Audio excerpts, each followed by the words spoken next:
And good evening, everybody, and welcome back to the good old Angery Nation Podcast. Little different tonight, kind of solo with a single wing man. I got my good buddy Brushbeater in the house. What is up, bro? That's different. Why'd we do that? We lost him right then. He dropped out. The minute I say his name, and he is gone, and he's back. Well, that was interesting. Poof! I said that, and it was like, poof, you disappeared. How the hell you doing, man? I'm good, brother. I'm good. You look good, man. Look good. So there you go. That's it. Yeah, I'm sipping a little ranch water tonight. I'm just sipping on some brown water. I just got tea tonight. So I'm still up in the mountains of Georgia. It's like a lovely 22 degrees right now, and a little chilly out. That's about what it is here. Yeah, it's not bad. I'm going to be over your neck of the woods. I'm going to be over your neck of the woods tomorrow.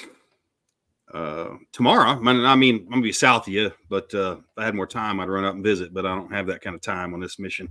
We are time sensitive. I was going to say, how far away? Because Denton, we could make something happen. Yeah, we're going to be over. We're going to be over in G Camp World tomorrow. Over in Denton, you know, Sage is kicking off. We got to deliver some bodies and collect some things and do some stuff. And so I got to stop in and, you know how it is. Go to the place, do the thing with the people. And I got to stop in to the team house over there and talk to Tom. And I haven't talked to him since Rita passed away. And I want to go give him my condolences in person. Oh, man. So, yeah. Because that was rough. That's rough. Hearing about that. Yeah, and there we go. We got Mel in the house. She told me under pain of death to make sure I told you. She said, hey, and let me take these goddamn old man glasses off. What am I doing? I already look like a Civil War general. I already look like a Civil War general. Let me tell you how it was in Gettysburg. Oh, my God. So I was there at San Juan Hill with Teddy Roosevelt.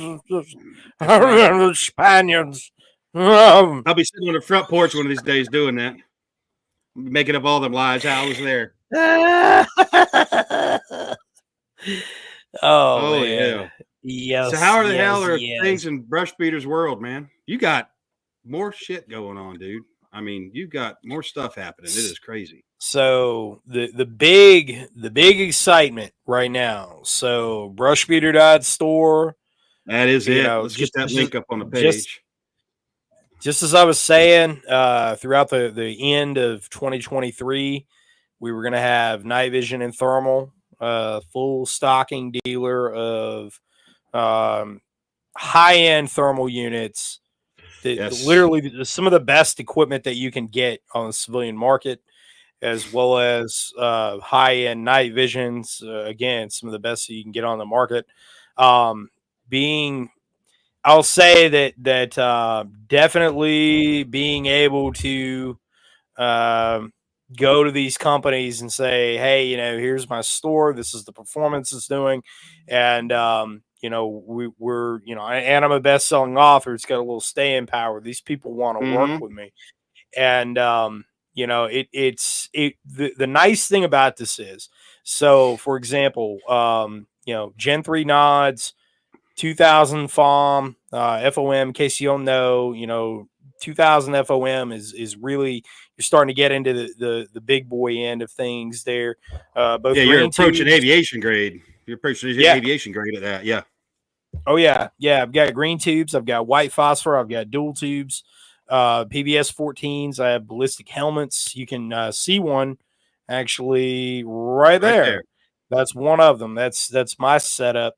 There, it needs a little bit of paint, but well, that's something else I got to add to my list then of my growing list of shit. The cart that I have sitting on your website right now. By the way, these aren't some cheap ass bicycle bump helmets either that people are peddling for several $100s. These are ballistic rated at level 3. So I mean, you're getting all the ballistic protection that you would get out of a Mitch or an ACH. You're getting it out of that, and it's operator cut. So, if you want to wear your peltors or, whatever, or you just want to look cool and it comes with the rails, you can attach all your little doodads and whatever on it. And coming in at a what I think is an extremely reasonable price for ballistic protection. But also as a nods mount, I've got Wilcox G24s in stock. I've got, literally every grade of thermal that I think is good bang for the buck. We've got 384s in stock. I've got 640s in stock. This last class that I was running last week, the 640s came in, broke those out. We did a side-by-side. These are AGM Rattlers. We did a side-by-side with Fleur Breach. So one of the guys in class had a Fleur Breach. I've got an older Fleur Pro PTS 233 before they took those off the market. Fleur is kind of out of the civilian sales of things now. And I'm telling you, look, there is no question. It was like night and day difference. The 640 Rattlers, and I've got a few more. The clip-on units are sold out right now. I'm waiting on the next shipment of them to come in, but I've got weapons-mounted units as well, standalone optics. These things are literally like looking through white phosphor nods, but you've got your heat signatures in there as well. It was incredible. I've never seen thermals this good. Like, it blew me away. I want to come see it because I run a breach. I got a breach, and I've got that Viper that I was talking to you about yesterday too, which I haven't played with a lot because that's going to be a weapon-mounted, dedicated system on that one. But do you have a bridge mount where you can mount like your? Because I'm not a fan of this, but some people want to mount the 14 in a thermal on the same mount. You do have them? Yeah, I don't. So I do not. Let me be clear. I do not have those in stock at the moment, but it ain't gonna take me long to get a hold of them. Well, when you find out, let me know because I need. There's just three. I need 3 of those. You need 3 of them. Oh, I got you. Hey, there just hasn't been someone else. Ah, cool. Well, that's fine, man. There just hasn't been a ton of demand for them, so I wasn't gonna. Pick them up. Get some if you could source them because I've been looking and everybody that I find that has them, it never happens. Like trying to get them and then they just stop communicating and it fades away. If you can get me 3, dude, I'll do a video with it, tagging you, and with the link to your store. Yeah, let's do it, man. Get me 3 of them, and I'll make that happen. I'm a stocking dealer for Day Optics as well. Swamp Fox is one of my industry partners. Yeah. And out of Colorado, incredible company. The story behind them is pretty awesome. One of the guy that leads their product development, if I know he's former SF guy, he told me what group, but I forget which one. So I deal with a lot of people in that community.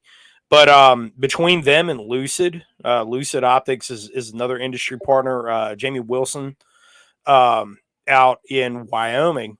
Out in Riverton. So, my training area I go out to in Wyoming is just down the road from them. And Jamie is just an incredible dude. We're going to be doing a podcast here soon where he's going to talk a lot about the Lucid story and kind of their business philosophy. They came out of Jamie's big into long range hunting. And so everything's kind of in, they do everything in MOAs, which I think translates very well to the civilian market. Because like I cut my teeth using mills, and a lot of military guys use mills because we do everything. I cut mine on MOA. I cut mine on MOA, right? So I like MOA. Yeah, a lot of civilians really want things in MOAs because we think about stuff in inches and yards, and when I bring up mills and doing things in meters like in the scout course, people kind of like it makes sense once you kind of indoctrinate them to it. But, it takes a little getting used to. MOAs makes a lot of sense when you're building out a dope table and you've got inches of drop for whatever the round is you're using. That makes a whole lot of sense. Makes a lot more sense. In fact, but when you start reaching on out there, you got to convert that into feet of drop. Yeah. No, I mean, especially once 308 starts to go transonic, it's dropping like a rock. 6.5. All the 6.5 boys are like, we're still trucking, and it's like, yeah, maybe so, but you got about 1,000 rounds out of that barrel before you got to do a barrel swap. And I don't know. That's a whole other conversation. I know that the drop of my Remington 700, it's SBS, which is the only thing original to that gun now is the barrel and the chamber. But I think my drop at 1,000 meters is right at 34 feet on 164 grain match grade ammo that I shoot out of it. So yeah, you got to have that 10 MOA rail on the front to get all that, can dial it up high enough. So I miss shooting long range. I'm hoping somebody will get a range that I can come play 1,000 meters on. So. We're working on it. I know working on it. It's buying land is never a quick endeavor, especially when the land you're trying to buy. When there's a family fight in the middle of it, and it's like just drama fest, and you're like, okay, like, look, let's just make this happen. Yeah. Hey, I saw a question that came in on the super chat. Somebody was asking about showing you one of the, or showing one of the thermals. Yeah. There you go. Can you show a couple of thermals? You got 2 PVS 14s. Very cool. Means you're well equipped, and so is a close personal friend that you trust with your life. But the thermals. So if you go to brushbeater.store and you click on the drop down menu, the equipment menu, you'll see night vision, thermal, and IR lasers. I'm going to recategorize those a little bit now that I've got so many things. I've got more stuff on the way, by the way. Yeah. But you'll see them. AGM is one of the manufacturers that I work with, and Trigicon is the other one. So they're two very well-known names in the market, in the industry, and you'll be able to check out the specs on each of those respective optics. I'm going to tell you, since we're on the topic, best bang for the buck. And I'm going to have some YouTube videos that are going to be coming out before too long. But I'm telling you, for a thermal, the best bang for the buck is a clip-on thermal unit.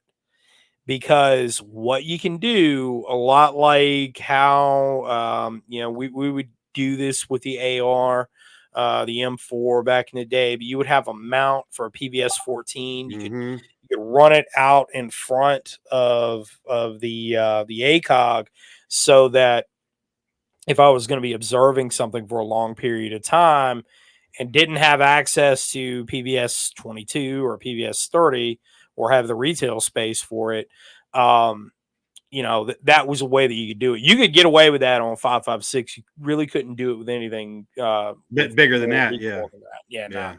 Because it just jar a PVS 14 all the pieces. But clip-on thermal units, on the other hand, are designed for this role. They go in front of your day optic, and what's really cool is that I can hold these. They're not very large. They're fits in a pouch on chest rig or whatever it is I'm doing, and I have a weapons mount.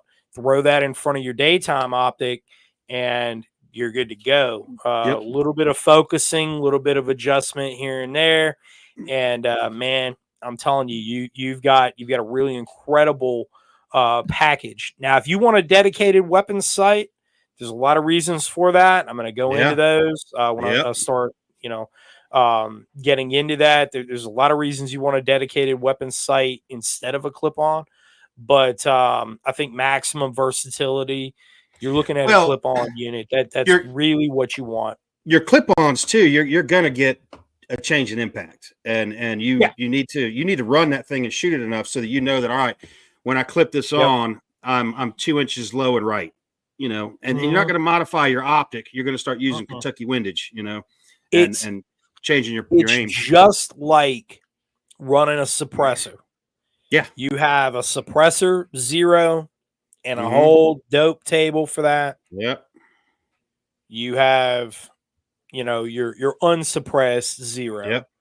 And, I don't care what any suppressor manufacturer tells you, no impact shift or whatever. Yeah. Nah, that's you now there might be a minimal one. Yeah. I can tell you that, dead air cans, there's a very minimal one though. That's the way. Yep. And there's other companies. It's just, unsolicited shout out to them. They build a quality product. But I can tell you from personal experience that you're going to have a shift. I'm just telling you. And there's a lot of reasons for that. It might not be because you're throwing more weight on the end of your barrel, which is part of it. But the burning gases that are still coming out of there's a little change in the trajectory, a little slowdown of it, because basically a suppressor is putting on a muffler on a car. That's essentially what you're doing. And so and when you take that muffler, anybody who's got a V8 knows you take that muffler off. You one, it sounds great. 2, you're getting the engine can actually breathe a little bit better, right? So it's pushing those gases out a little bit better. Anyway, we would get on that topic. We're talking about thermal. Right now I've got some 384 units in and some 640. What I'll tell you is right now, bottom line up front, the 640 units are the absolute best that you can get on the market. I know that there's a 1,200 something rated one out there, but you're talking at that point, you're talking over $10,000. Yep. The most, and if you got that money, that's cool. But I don't personally. Yeah, so 640, looking through a 640, I'm telling you, it's gonna blow you away. You're gonna be like, man, wow, this is really incredible. AGM, I think, is knocking it out of the park. The 384 units are perfectly good as well. I'm nothing bad at all about them. And I think at their price point, they are absolutely some of the best optics that you can add. And one other thing is that if you had to buy one or the other, I get this question. I've got this question actually a lot here in the past couple of months, like one or the other, night vision or thermal. You really need both. You do. It's kind of like asking if I need a hammer or a pipe wrench. Like they're different things. But what I'll tell you is moving under nods.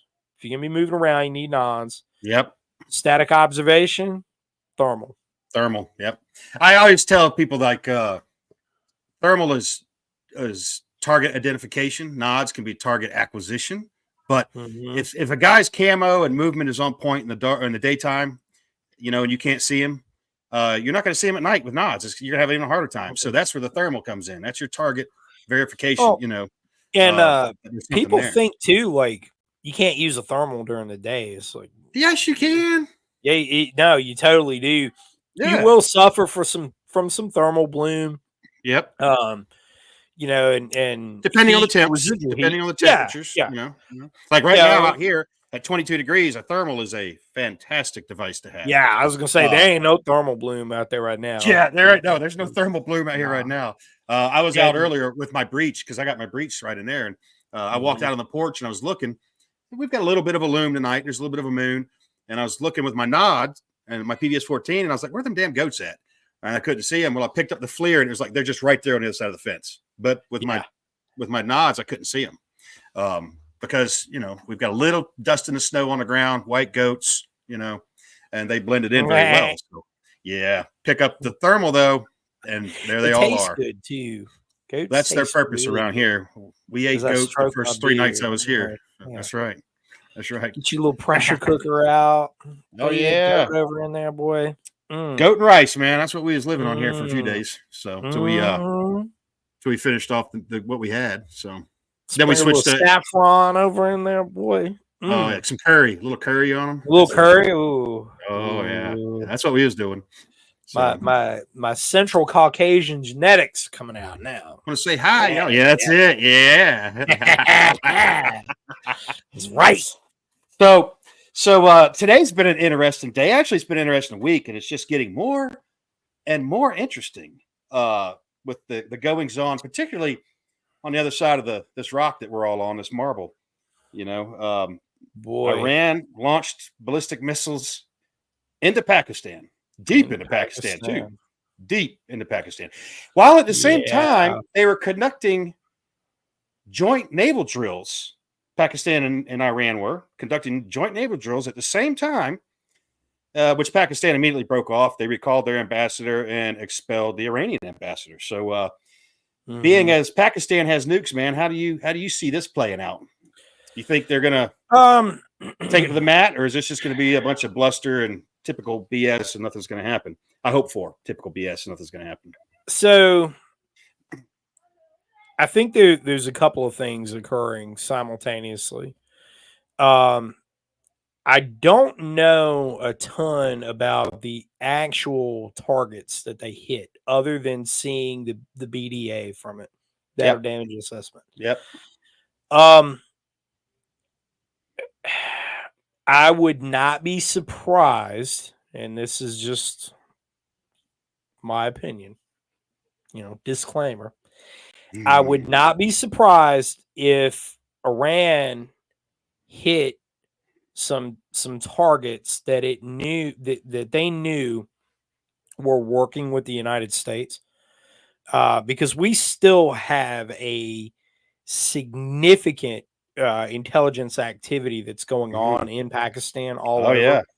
And specifically where this attack occurred was in Balochistan, which is the southern end of Pakistan, along the coastline. We have a large number of assets there that are, are friendly. Pakistan is a very duplicitous allies, as people know. There are in Pakistan is several countries kind of put together. That's it's like I don't really understand. It's a bunch of states. That kind of the British created Pakistan. They created the country. It didn't exist before that. It was just different tribal areas, and they created this country of Pakistan, and that's why Pakistan is is literally a political basket case. So Iran doing that, coming right on the heels of the attacks and Erbil. Yeah. Obviously there was a level of coordination here. Something was going on. I would not be surprised if those were Western assets that they had targeted in the exact same manner. Makes sense. And the Pakistan nation, like the government of Pakistan, has to say, hey, we're gonna, the Islamabad government says we got to say something about this at face value. That's typically the response you're going to get, is to break off whatever joint snap drill you were doing. Send the ambassador home for a little bit. He'll end up coming back. It's kind of what they do. And you got to understand too that with this, they're a very long range civilization. I mean, you're talking about people who've been around for thousands of years, and they really don't like each other that much anyway, to begin with. So what we're seeing is kind of business as usual for that part of the world. And anybody that's been in Afghanistan knows exactly what I'm talking about. And with India coming out and supporting Iran immediately after, that was a shocker to me. And I think that there's just so many political footballs that are going on back and forth, and so Pakistan has served the Chinese very well in the PRC. Iran has served China very well as well. And they have pretty deep ties with one another, but individually. It's kind of like, Chris, you're my friend. You're a very good friend of mine. And let's say, this dude Jeff over here is a really good friend of mine too. You hate his guts. But he's my buddy. You don't want to say nothing bad about him in front of me because you know that we're boys, right? You're both, yeah. And it's the same. Yeah. He can't stand you either, but he doesn't want to say anything bad about you in front of me because we're boys, and that's kind of it oversimplifies it a little bit, but not really, about how the politics between China trying to juggle each one of these nations is working out for them. And while on one hand we could say, well, they're not new to this game because they're not, but in the geopolitical sense, China kind of is new at this. And so they're trying to balance these countries that really don't like one another. They have historical feuds with each other. And then you've got India in the mix, which doesn't like China, obviously doesn't like Pakistan. That they're in a cold war with one another, and yes, they are. I've long said if there's going to be a nuclear exchange anywhere in the world, it's going to be between India and Pakistan. Well, now that you said that, though, bringing up nukes, I just want to run this past you real quick. What do you think of the reports coming out of the Bundeswehr, out of the German military, about their anticipation of being in full engagement with Russia within 12 months? And then the Brits coming out and kind of echoing that sentiment. I mean, I thought that was a bit of a reach. I thought that was a bit much for the Germans to be putting that out, but big time. Because they saw it. They said they expected it to go nuclear. In their docks, it dropped. So no, I saw all that. I saw all that. Yeah. But let's think about Ian Fleming. Let's think about Ian Fleming, right? Back in the day, Ian Fleming, James Bond, 007, all that stuff, right? Well, how did Ian Fleming get famous originally? Do you know? The real Ian Fleming? Yeah, the writer. Well, yeah. But how did he get famous? Before he was a writer, how did he get famous? Well, he was in espionage. He was famous before he was a writer. Yeah, because he was involved in espionage. So he devised a campaign that was a big part of the D-Day landing. And what he did was he took known double agents from Britain who were executed for espionage, but nobody knew that they were actually that these guys were actually killed. He assumed their identities essentially and was playing them in the field. Well, there was that, but he planted false evidence on their bodies and let them wash ashore. Washed up. Yep. And so now they've got false orders and all of these things, and it was genius because the Germans believed it lock and stock. Yeah. Right. It was a leak. It was a leak. An intentional leak. An intentional leak. So whenever I hear like let's look at the totality of the circumstances. Ukraine's pretty much done, right? It's a done deal. Yeah. By February, I think it's interesting that they gave a timeline, quote unquote, or it could happen within the month. Well, that's because within the month, that's when Ukraine's going to have its real hard deep freeze, and that's when the tanks start rolling, and that's when the shit's going to hit the fan there. And what NATO's worried about is that they don't have the armor. I mean, all the NAFO guys, we've seen the videos have been coming out in the past couple of days, like, oh, look, they took out another BMP-2, like, or the breakthrough, an M2A2. Check out the T90. Well, it was three Bradleys fighting that single T90, and it's dude. At this point, it's kind of like a team that's getting his ass whooped. In the fourth quarter, they like when the other team has got their fourth string in there, and now all of a sudden, they all of a sudden they got they scored a touchdown like the Panthers because the Panthers fucking suck, right? Like that's my team. The Panthers suck. The worst team in the NFL, like they're almost the worst team in the history of the NFL, and like. Yeah, dude. I mean, so it's like, they scored a touchdown. Yeah, they scored a touchdown. It's like, but I mean, come on, man. Like you're not playing against the first string, and that's like, what nah, man. All the Ukraine fans have got so much hope invested in them, and the level of graft that takes place over there is beyond the pale. People don't even really understand it. How many of those Ukraine fans, you know the answer to this, how many of those Ukraine fans have volunteered to go over there? Man, they need bodies. Yeah, they do. They got a foreign legion. You can join it and go. Yeah. Yeah. You know, I mean, it's just, it's like, look, man, come on. You're cheerleading the butchering of people. Yes. And the you're so far removed from it that this is tragic. It really is. And my heart goes out to Ukrainian people. You know, I've been following this conflict since 2014, man. So like when Donbass broke out and all of that, I was tracking that when it was going on in the I watched the Maidan go down pretty much live. I watched that stuff as it was occurring live.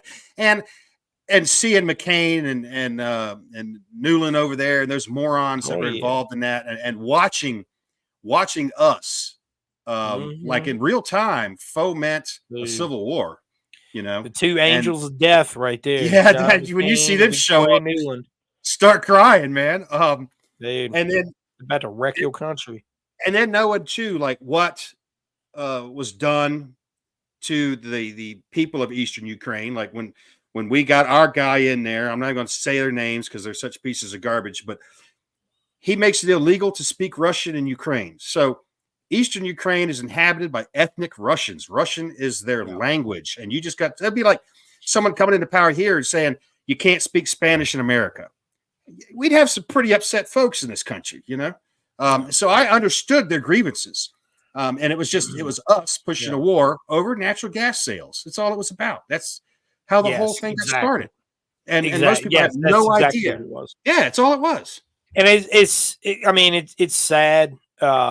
It's really sad. But the thing is now is that NATO needs something to continue to justify this gargantuan their existence. Budget. Yeah. Right. And everything else has failed. And so, Russia might. Okay, like here's a dose of reality, man. The Russian military did not perform particularly well either. You know, now there's a lot of reasons for that. Yeah, you can chalk that up how you want. They learned some damn hard lessons. They did not do as well as what they should have. Is what well, the Soviet doctrine, man. They were still operating under Soviet doctrine essentially, and the Russians. Combined arms actions are not their strong suit. Let's just leave it at that. You know, they're not good at combined arms. No. You know, and the other day when they lost that AN-50 and that IL-22 got shot up, I mean, I got to hand it to the Ukrainians. That was a brilliant trap, but I got a feeling we laid that trap and the Ukrainians just pulled the trigger.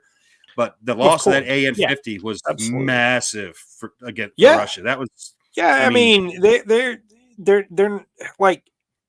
I will say they're a peered adversary, yes. But as far as their technically, yes. Capability, as far as their force projection capability across Europe, come on, man. Like, come on. They look, the reason here, and here's the thing. If they were to expand any further from, let's say they take Ukraine, they take all of Ukraine. I don't think that's unrealistic. I don't think it is either. I don't think that's going to happen. No. But let's say for the sake of argument they do. Where else would they go? They're going to have their hands tied trying to pacify that area. Where are they going to go? They're going to go to the Baltic states. They're going to hit those. Yeah. Like that. Yeah. That's going to happen.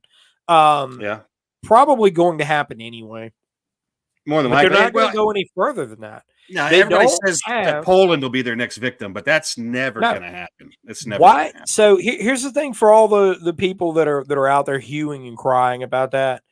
They gained a foothold in Ukraine because that part of Ukraine was already Russian aligned. Yeah. Poland is not. They're not going to invade Poland, dude. You can't. like they don't. The Russians learned the hard way in World War II that Poland is not a place you want to be screwing around. Yeah, no, right? It's not. they like, they don't really have anything other than, hey, we want to do business with you or else. That's kind of been their whole mantra. Yep. The Soviets were that way when the prime minister or president of Poland died mysteriously in a plane crash. Yeah. The day after that he met with Putin. It was very suspect. Dude, the Poles are not going for that, man. And no. But I will tell you this. Poland is not particularly enamored with NATO either. No, they're not. Especially with anybody that thinks, no, man. Anybody thinks, oh yeah, well, Poland is because especially with their current infighting. I mean, but yeah. So the immigration thing, man. I can't remember who it was. It was one of the higher echelon reps of Poland got up there and was talking about that. He was talking to a reporter. And he's like, no, the reason we don't have the crime, the reason we have the lifestyle that we have in Poland is because we will not accept Muslim refugees. And he said it right out loud. And like, well, isn't that Islamophobia? He's like, I don't care what you call it. We're not taking those people. He's like, look what they're doing in the rest of the world. And so that's the big deal for Poland is they're trying. And so now they're being called nationalists. And so this whole left movement that's currently taking place in Poland with the jailing of those two cats who were convicted of crimes. It's a big deal in Poland, but everybody was like, oh, there's a leftist coup taking place in Poland. I was like, it's not a coup. There's no coup taking place. They're doing some internal housekeeping is all they're doing. So there's no coup in Poland. That's not, no. And as far as in Sweden's, they're shaking. Sweden and Norway are both rattling the war drums because there's a reason for that too. They have a lot of internal strife going on in their country because people are waking up.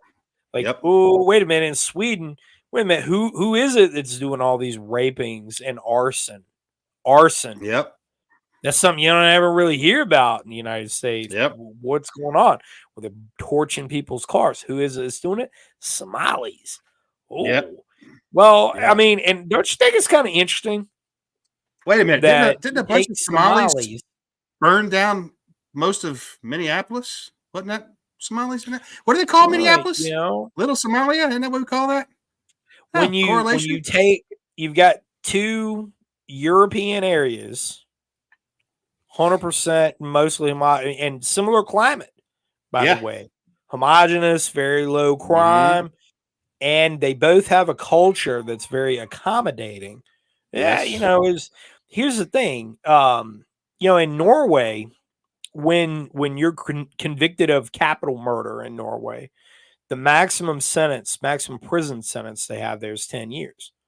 Right. Oh, now that changed under Anders Breivik, and there's obvious reasons why. But 10 years, you get 10 years as a maximum sentence. The reason for that is that the ostracization of you from society is more detrimental to the psyche of a Norwegian or a Scandinavian, rather, to extend all the Finland, Sweden, and Norway as well. That is so much bigger of a punishment to you than anything that may happen in prison. Is the fact that you are now isolated from the larger entity, and this is what they mean. This is the reason that those countries are socialized to the degree that they are, because it's voluntary participation in this. Right. Because you're part of a larger society. Well, the problem is that when they accommodate people who are foreign into that system, they immediately take advantage of it because they're stuck thinking, well, you're just we're all people. You're just going to acclimate it to it, but they don't. No, right? They don't. And when you look at states like Minnesota, Wisconsin, Michigan, right, South Dakota, North Dakota, these were settled largely in northern Illinois as well. These were settled by German and Scandinavian immigrants who came here who held on to that culture. Well, now all of a sudden you got the same shitheads coming in, causing the same problems in the same places. And it's until the rot is too difficult to even deal with anymore. And that's the point that they've gotten to. When that happens, what do you need? You need a war, right? Yep. You need a war to justify all the other things that are going on when you have internal strife. And so that's the reason that you're seeing that language. And they're using Gateland, which is a small island in the Baltic Sea. They're using that as saying, the Russians will take that out. Who cares? First of all, who cares? It's not really as significant. Yeah, okay, they're taking a piece of NATO territory, but they're not even going to do that. All right, they're not even going to do. They're not interested in that. No. At the end of the day, the Russians are most interested in business and having stable trading partners. Mm-hmm. And we've done everything to thumb our nose at that. And, if you look at it from the other side there, they got a reason to be a little ill about that. And they're going to do something about it. And what you have is good old-fashioned oil war. You look back at the world wars, that's exactly what it is. I read a paper on Putin several years ago, and it came up with some very interesting points. And it was the one thing Putin wanted more than anything was to be accepted on the world stage as a global leader. That's what that's all he wanted. And we did everything in our power to prevent that. And I think Trump was on the right path with Putin, strong, firm, but fair, and let's see if I've always said this, and a lot of people think I'm nuts, but if the U.S. and Russia were to come together as allies, that could rule the world. Like that could literally rule the world. And I don't mean in a negative way, but the problem. I know that's not. I don't mean business competition. Yeah, and anybody that wants to know what the Cold War really boiled down to, we can say, it was the noble fight against communism and all this stuff, which it should have been. Yeah, and if it was one we lost. Yeah, big why time. Why is it we got more commies, more Bolsheviks in the United States now, Marxists and than Bolsheviks ever in our history? I'm not sure what we won. But now they don't really teach history no more. That's why, because they don't teach history, not real history. So they teach social studies, not civics. Yes, but no. The real reason the Cold War was going on was it was business competition. Yep, that's what it was all about. I mean, you've got, we had Boeing. What'd they have? Aeroflot. Yep. We've got our military industrial complex. They got their military industrial complex. Yep. We sold equipment to client, quote unquote, client states. And they sold their equipment to client states. Yep. It's business. It was all about who was under your umbrella and how much hardware and oil could you sell to them. That's what it boiled down to. It's still business. It never wasn't about business. Yeah. And guess what? Looking at the CEO of United States Incorporated sitting in the White House, that dude ain't all there. Okay. No, he's not competent. No. He ain't competent. So, I mean, and that's how you got to look at it. Why is it, for example, in China, you look at China, Communist Party or CCP, Chinese Communist Party. Why is it that their leaders in the past all wore Mandarin collars and, Mao Zedong, when you see him, right, he's wearing a very plain outfit, not ornate at all. It's very, very the style, if we were applying that to architecture, would be brutalist style. And why is he wearing that with what's called a Mandarin collar? For a reason. He's that image is solidarity with the people. Culture. That's what it represents, right? Yep. And all of their leaders did that up until the guy that immediately was predecessor to Xi Jinping. I forget his name. Because it was a while back.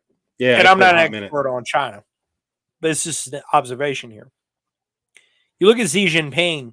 You ever seen him wear all that stuff other than ceremonial? No. Yeah, he's always in a suit. He's always in a business suit. Right. He's the leader of the Chinese Communist Party, but he's a businessman. At the end of the day, they are presenting him, his people, his groomers, right? Because they all have them. All politicians got them, right? They're presenting him as his business leader. He's the leader of the world's economy, according to him, and there's a strong case to be made for that. There is. What do you make of his present purge of his upper echelon brass? That's just business as usual. In China, in Russia in particular, it is. Yeah. Yeah, that's just what you do. You shuffle things up, man. If so, as Michael Francis has been famous for saying that, government, all government is a form of the mafia, right? Mm-hmm. And the rise of the Russian mob after 1992 is kind of a good example of that.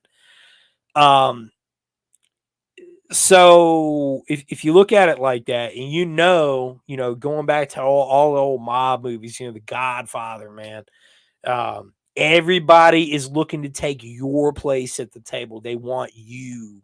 Yep. They want to remove you. And so how do you do that? If you're Michael Corleone, oh, okay, that's fine.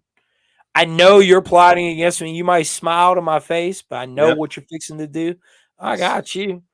Yeah. And what you do is that when you shuffle things up like that, I put you outside of your comfort zone. You can't plot against me because you don't trust anybody around you anymore. Not yet. All of those and we do this in the United States too. Yes, we do. Obama sure did it. Pentagon did it. The Pentagon did it. All right. So remember, it was about a decade ago, maybe a little bit more, when Petraeus. All the emails came out from Petraeus. Yep. Right? Oh. Yeah. Why did that get leaked? Because they're all doing this. They're all having these conversations. Oh, yeah. Because they decided he had too much power and he was too dangerous to their ends, and it was time for him to go. He wasn't playing team ball no more. That's all it was. Clip them wings, man. Yep. Oh, and by the way that we got you, now you can't trust anybody else you're talking to. Yeah. Yeah, because these seed in the back of their brain. Yeah. These are supposed to be secure conversations. These are people that I really trusted, and yet here's those communications now in the light of day, because nothing disinfects better than the light of day. Bringing this stuff out of the dark. It's a human management technique. I mean, none of this stuff is anything new. No. And that's exactly what Xi Jinping is doing. The pundits out there who are kind of full of hopium. Look, this is evidence that China's collapsing. China ain't collapsing, folks. I'm sorry, man. They've got some issues, but they're not collapsing. They got demographic issues, they got economic issues. They got some serious issues, but they're not going anywhere. That brings us back to Pakistan. Yeah. China has to have a stable Pakistan.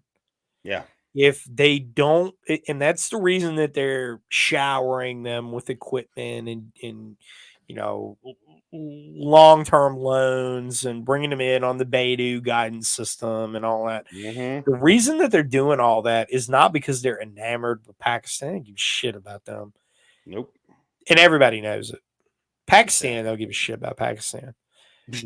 Really, at the end of the day, this is true. They're like 4 different countries melded together. Yep.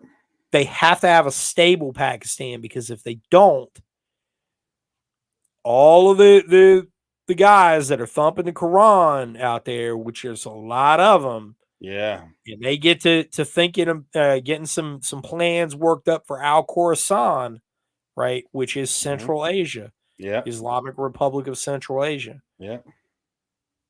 Well, Xinjiang province is a big piece of it. In the Uyghurs, they're going to get them cranked up if Pakistan allows that movement to foment.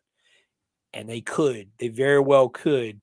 And that brings us back to those targets that Iran hit. It's probably outside of the realm of possibilities that they were doing that. Those places were probably spy stations on the border with, whether it was safe houses or listening posts or whatever. They were on the border with Iran. But we've got plenty more that are working our way up towards China, and they're itching to hit those. It's reason.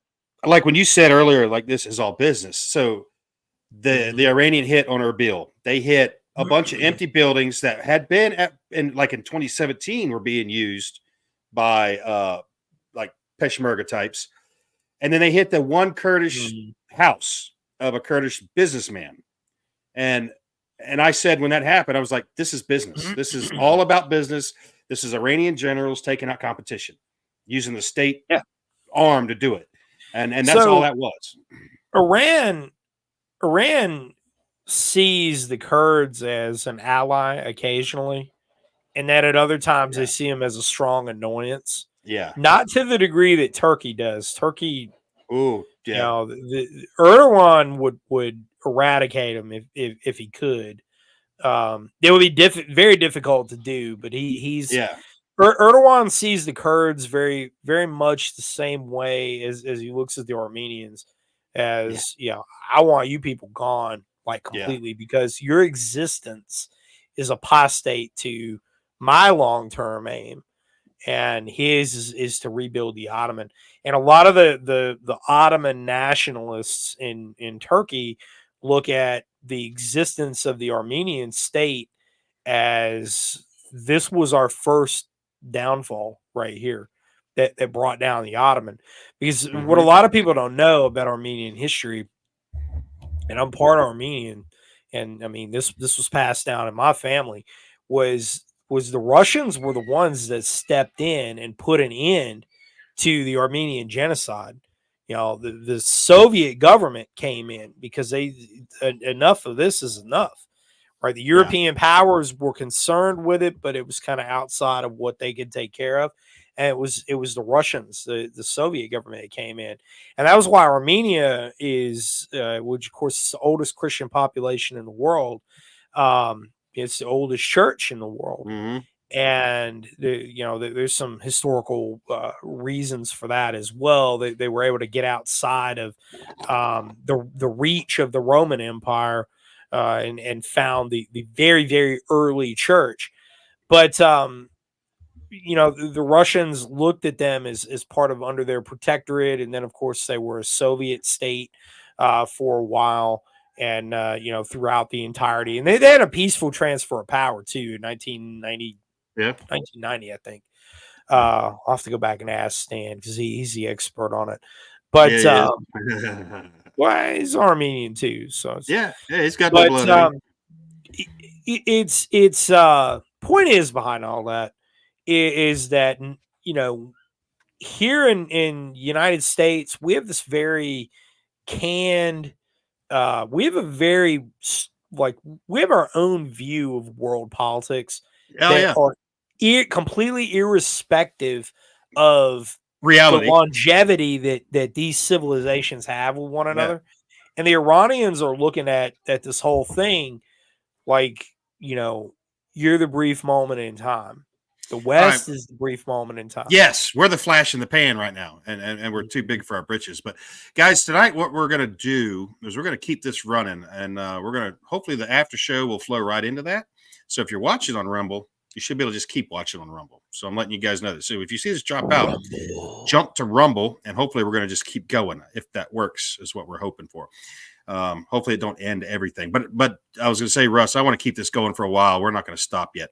One thing I want to do is we're going to run a quick little promo for Mountain Readiness Guys that is coming up in May 3rd through the 5th.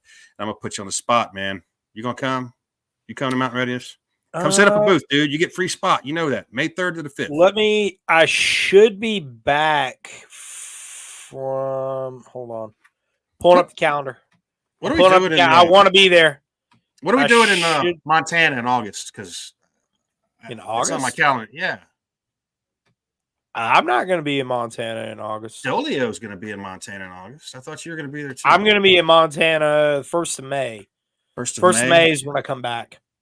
So when is Mountain Readiness? 3rd to the 5th. All right. Yeah, I'll be there. I ain't going to have a booth. Awesome. Yeah, you are. Come down there and hang out. All right. Set up a booth, man, because you will sell. Hey, let me ask you this: are the cool kids going to have their thing? I'll bring some stuff. I'll bring some stuff. People want set up a table.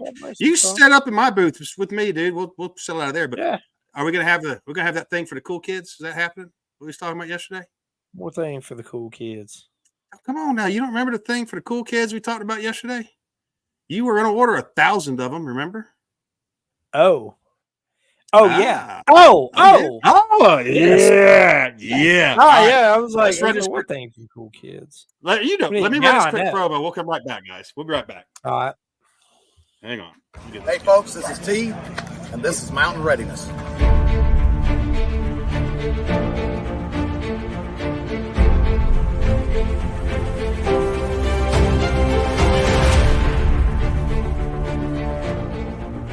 It doesn't matter what the event is that makes this thing go pop.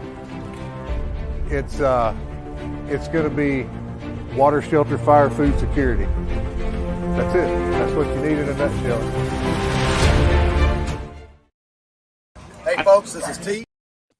Yeah, I know that said Fallout. The commercial coming on again. Woo!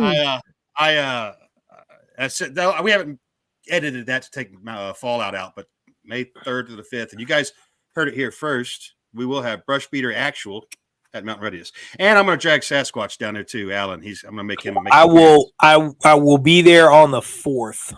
Cool, man. For sure. Right. I mean, I may be there on the 3rd. We'll see. But I would definitely and also, be there on the 4th. Yeah, well, yeah. Whenever you can get there, bro, just come down and hang out for a couple of days with us. And that, since we're talking expos and stuff, we've got some events coming up in Kentucky in March, guys, that we're going to be at. We'll see if we get those up onto das screen there. Producer Russ in the background. We'll get them up in a minute. But we're going to be at a couple of events in Kentucky a week apart from each other. So Kentucky Sustainable Living, we're going to be at that great little show. And we will be at the, what do they call it? The Bushcraft Survival Skills show as well. So these things are like a week apart, and we are going to be up in Kentucky. We're just going to be there hanging out and catch both of those events. So you guys in Kentucky, come check us out. Come hang out with us. I'm really looking forward to this one that's on the screen now, because I'm going to be in a booth beside EJ Snyder, and I like screwing with EJ. He's a good dude. So right on, man. Yeah. So that's awesome, man. I love Kentucky. Oh, Kentucky's beautiful, man. In Kentucky, man. Yeah, the caves, the rivers, the caves and stuff that are up there, man. We used to get horses down from Kentucky. My neighbor, which you've seen that farm and everything. Yep. My neighbor growing up, when he would come back from Brazil, because he was a tobacco trader, and when he'd come back from Brazil, he would be there 3 months out of the year, and he would come back. And he was managing a growing operation for one of the big tobacco trading operations. Mm-hmm. And when he'd come back, he'd go to Kentucky and he'd buy a bunch of unbroke colts, bring them back. And that's what we were doing as kids, breaking colts, breaking these quarter horses. And it builds character. That's why I've got a deviated septum in a couple of directions. Because putting a telephone pole in the middle of a riding ring is never a good idea. No, for whatever reason, this one is in the middle of it. I was gonna say it's still there too. That one. Body will meet pole at some point for sure. He got this colt, and it's a good horse, man. He turned out to be a good horse. But he's gelding colt, meaning he's cut. He doesn't. He's a eunuch, as most of your horses are, unless it's gonna be a stud horse. The stud horse is not really one you want to be breaking to ride anyway. No. You can. Good luck. You'll be fighting him the whole time. The whole time. It's about like riding a mule. He's got a mind of his own at that point. Yeah. But anyway, this colt, man. When I got on him, I knew, like, I could just kind of, he had a look to him. It was like, man. Got on him, and instead of bucking, he never bucked. Not even once. Really? He just took off running. Oh, yeah. Round and round. Yeah. And I wasn't, I was on him. Wasn't I just let him run, let him get tired, man. Wear himself out. You know, I'm still gonna be on you. And he knew he wasn't gonna throw me, so he cut towards that telephone pole in the middle. And I was like, uh-oh. And I mean, he's running dead sprint towards it. And then cut just a little bit off of it, knowing that was going to throw me right into it, man. Yep. Yeah, I met an oak tree like that one time. Last time I rode a horse, I met an oak tree. Except I've done that too. Yeah, it just made a hard left turn. It was running wide open down a dirt road. It just made a left turn. I didn't even see coming, and all I saw was oak tree. Just oof. He wanted you gone. She got me gone. Big son of a bitch off my back. I was 13 years old when that happened. I wasn't nearly what I am today. Then. I was a mere shadow. See, when you're 13, you're made out of rubber, though. You can just fall and you'll be all right. Yeah. You get thrown, you'll be all right. It was hilarious because there was some old fella driving down the road and he saw it happen. And I'm laid out on the ground, my glasses. I wore glasses I'm laying there and he comes up, knocked the wind out of me, and he looked down at me, he's like, "Are you dead?" And I'm like, he got me up, took me home in his car. I don't know where that horse went. I never even went looking for it. And it did show back up at the stables later after it got tired. But yeah, it was. Oh yeah, he'll come back. Yeah, they always come back. The horse come back. He's smart. You know, he'll come back. He wants that sweet feed. There you go, bro. Everybody's wanting your patches in the worst way. My patches. You can get them brushbeater.store. I got the regular ones. I've got I also have the IR illuminated ones as well. That's what I need. I need that. Because see, I'm telling people that patch, which is on my fleece right there, and there's one on the back window of my truck. The only sticker on my truck besides mine is yours. Because for my AO, that's an IFF. You ain't got one of Carl's? No, there's just yours and mine. You ain't got a Carl Erickson decal? No, I'm not going to put no tactical. I'm not putting anything that says tactical or rifleman or anything of the such on my vehicle. That is what we call a target indicator. Since we're talking about domestic target indicators, let's talk domestic for a little bit after what happened in Iowa the other night. Let's get into this whole box of shit. So, well, I was impressed, but I also know why he did it. That Vivek conceded so quickly. Yeah. But you think? Do you think the rumors are true? You think the rumors are true that he's going to be the Veep for Trump's ticket? I don't know. I mean, that rumor is as good as any other. As the Haley rumor. I love how the Karl Rove rumor was going around. Oh, Nikki Haley's going to be the vice president. Yeah. That had Karl Rove's fingers all over it, man. Yeah, it did. That's that what you. You know, that was no. If you believe that, I got beachfront property to sell you in Boone, North Carolina. Like, come on, man. You know, no way. But as far as Vivek being VP, maybe. I would. I tell you one person to watch out for in the upcoming Trump administration. One person to watch out for: Patrick Bet-David. Oh yeah, he's dude's got a lot on his plate, right? And I really like him. I like his approach. I really like that dude. And he's an American success story. And I'm going to tell you something about PBD that a lot of people don't know. He was in the 101st. Oh, really? He did an enlistment in the Army. He was in the 101st. Yep. Good dude, man. I see what a comment, Ben Carson VP. Nah, I don't see that at all. Ben's done. That's the thing, man. He's done. He's not interested in politics.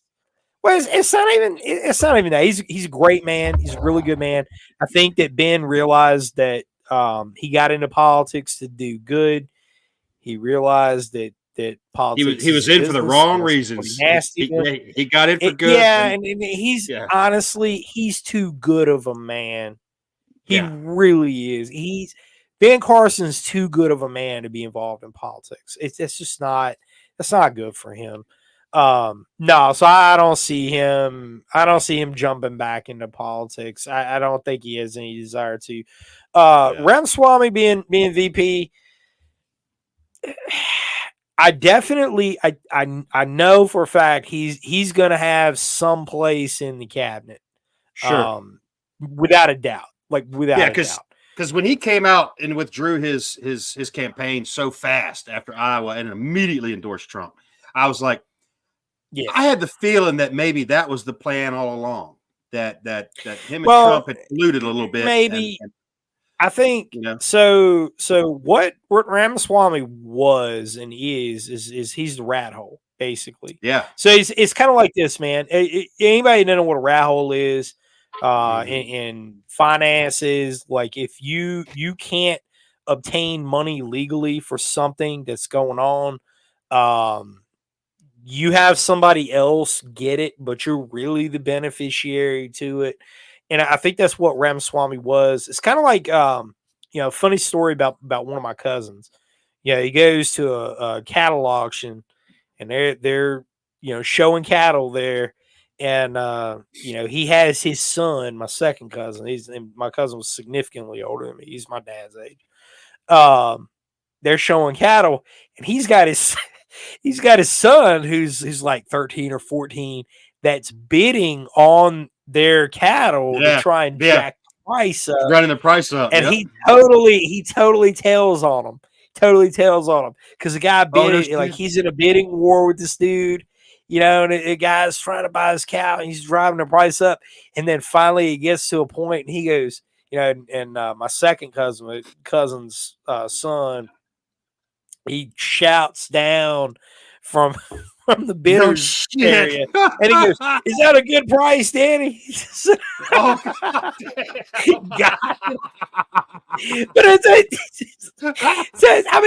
But that's a comical way of explaining what a rat hole is. That's what you're doing, and that's what Ramaswamy was. I mean, and is his whole thing, his whole mantra is the America First agenda, but a little bit more. It's modified. It's a little bit more kind of the Trump 16 election. Trump 2015 messaging was very much labor unions, and the whole America First agenda was the labor union platform in the 1990s. And so that needed to be modified a little bit. There were some lessons that were learned throughout the Trump presidency. I hope that were learned. Should have. Yeah, they should have learned not to get in bed with the unions. That was a huge mistake. And what the hell was the head of the teachers union doing in Ukraine the other day? I forget her name. But I know she's in Ukraine. So she's either rat holing for Biden, or there's something else afoot, but I don't want to get back into Ukraine, but that was just I want to field something. Bet David can't. It's Cold War purposes. Bet David can't be VPs, but no. That's not what I'm saying. I said he was going to be press secretary.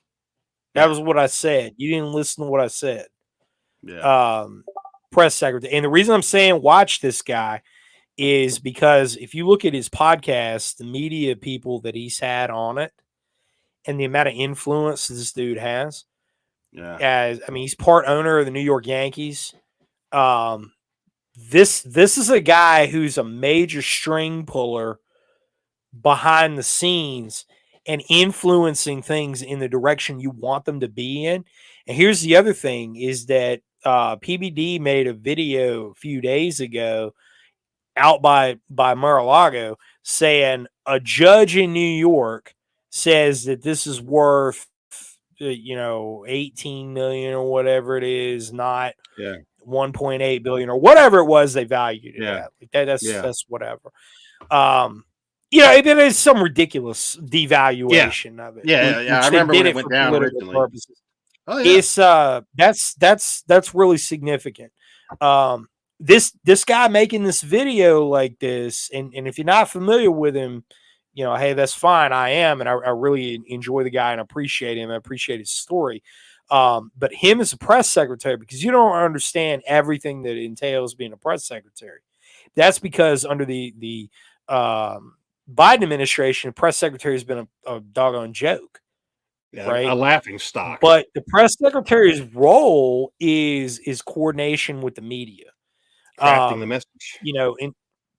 And I hate to use this example, but the in the 90s, the spin doctor room, quote unquote, of the Clinton administration. Yeah. That was actually the way that a press secretary is supposed to run things. Yeah. Like I know that that's an unpopular, like, oh shit, Clinton. I don't like him neither. But I'm just telling you, you take the good with the bad. That's how things are supposed to be run.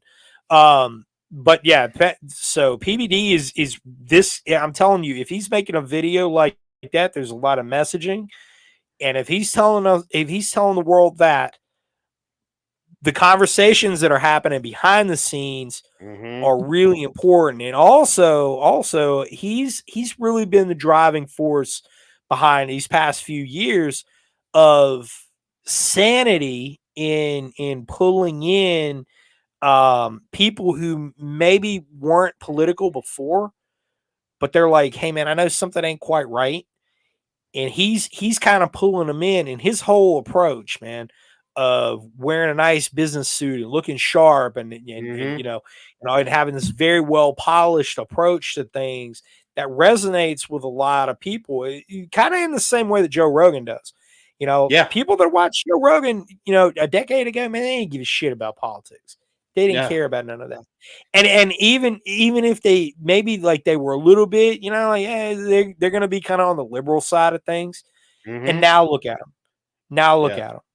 The worst thing that the liberals, the pink hair people could have done was try to shut Joe Rogan down. Oh yeah, when they tried to cancel Rogan. Yeah, when they tried to cancel Rogan, that mission went off script. He's just asking questions, man. Yeah, he's just asking questions. That's all. And he's a level-headed guy that will have a genuine conversation and not just argue his stance on it. No. He'll have a genuine back. He's one of the last few people that'll have a civil conversation with somebody, even if you don't like him. And it rips the curtain back. And so, you get a guy like Patrick Bet-David in there who is pulling things together behind the scenes. The guy is sharp as a razor, and he knows how to work the media. He's a self-made man. Look this guy up. He's a hero in my mind. He's a self-made man. This guy literally came from nothing, and look at him. He's part owner of the New York Yankees, man. This is a guy that this is somebody you want on your side. So I think it's a really positive sign. Getting back to your question about Ramaswamy, we'll see. Do I think I don't think he's going to be a running mate. I just really don't. I don't see that. I just don't see it. I think he serves a purpose, and we'll see what it is, but he ain't a running mate. I saw somebody in the comments say something about Tim Scott. Yeah, it ain't going to be Tim Scott. Tim Scott is too deep. He's too deeply entrenched with Lindsey Graham and all of that. Ain't going to be him. Rhino USA. Yeah. So who do you think? I'll see it. Who do you think the left's going to knock the dust off of to run, because Biden's not going to be able to run? Newsom. You think it's going to be Newsom? I think it's going to be Michelle. I think she's going to be a fourth quarter, third down Hail Mary that they're going to just roll out real quick and just use the excitement behind that to drive the narrative, because they haven't named anyone. The reason I disagree, and I, obviously I could be wrong about this, but I don't think she hasn't. I don't think Michelle Obama. I had to catch myself. I don't think Michelle Obama has an interest in politics. I do not think that the Obamas have an interest in politics in the limelight anymore. All right, that I can agree with, but I would. It's easier to do what they're doing behind the scenes. Yeah. Yeah, it's easier for them to live a comfortable life and run the show from behind the scenes. I mean, the Clintons could have done that too. Hillary was running for her own ego. I mean, and Trump she did felt too. she deserved it, but Hillary felt she deserved it because, like, I know some guys that were on the detail on election night, and were in the room when she finally realized she lost. And like they had to bring a doctor in and trank her like a mad rhino. She was slapping Bill and throwing champagne glasses at people more than normal. They had to tranquilize her and get her out of the room. That's why she didn't come out and make a speech. They had to dart her and put her down, you know? Yeah. Because she said, I deserve it. I put in my time and I deserve this. And she just felt, because in her head she deserved it, it was therefore so. Because you got to remember how the left thinks, especially during the Clinton years. I have spoke, therefore it is fact. I have spoke, therefore it is so. And that's how they still operate. If they say it enough times, it becomes fact. And that's in their heads. They honestly, I think, believe this crap. So, on the left, I definitely, they're running with Biden, no doubt about it. No doubt about it. Yep. No, that's already a done deal, man. Now, I think vice president, the VP is going to be Newsom. Oh, really? That's going to be his all right, I can see that. And then what? Article 26, Joe, shortly after the election, and stand Gavin up? Maybe, or Biden just goes away. I mean, reality is, man, he's an old man. He's in bad shape. Yeah. Like, I mean, they killed Scalia, didn't they? Oh, I mean, yeah. He died, right? Yeah. Quote unquote. Here we go. I need my tinfoil hat. Yeah, dude dies with a pillow over his face. Sure. It's like how the Russian opposition has such terrible luck of falling out of windows. That's like their favorite play. Or plane crashes. Well, if you're Prigozhin, they'll just blow the wing off your. They've killed a lot of people in plane They have killed a shit. Well, and that throwing them out of windows is the most common. Dissidents get poisoned. Opposition gets falling out of windows. They tried to kill Jesse Helms like that. Yeah, they did. Yes, they did. They tried to kill him like that. It is crazy. Barely missed that plane. Yeah. So Korean Air Flight 007. 007. Yeah. Some of y'all out there need to look that up. Yeah. I had Jesse Helms' nephew in class a couple of years back, and he told me the whole story. Oh, let's talk about that for a minute. And that wasn't the only time they tried to kill Jesse. Oh no, no. So we're gonna save talking about class for after show, which we're gonna go into here in just a bit. We're gonna try this and see how it works tonight. But we're gonna talk training in the after show, guys. So I highly recommend you jump over to Rumble and pop into that. Let me see, what is this? Well, I got a question to ask someone here. So Zach's asking, we gonna be starting Thursdays lives again? Yes, we will be. Not this week, guys. I'm kind of off grid, as you can tell. I'm not at home. Those will start next week. Mel will be back with me, and I don't want to do the first Facebook Live without her because that's why you guys are all there anyway, is to talk to Mel. So, and I don't blame you, but those will be next week. So. Oh, yeah, I want to get into some training and stuff because things are heating up. Things are getting kind of hot in the country, and I know a lot of people are worried, and a lot of people are doing things. I was on the phone with a guy today who is running at warp speed because he has the funding to do so. I mean, his solar system's going in, backup generators there, the food deliveries are showing up, all the things are happening, fences are going in, and I mean, like he's rocking and rolling. People are getting nervous. And talking with him, and I'm like, training, bro, you need to get training. And he just doesn't have the bandwidth for that at the moment or the time. So he's going on the side of, I'll have all the things and we'll sort that out later. But that's never a good plan, guys. You've got to have the skills to use the things, or otherwise you're just a glorified loot drop, for people that know what they're doing, people that have been trained and have gone out and done the things in the shitty weather when it's cold and when it's wet and when nobody else wants to be out there.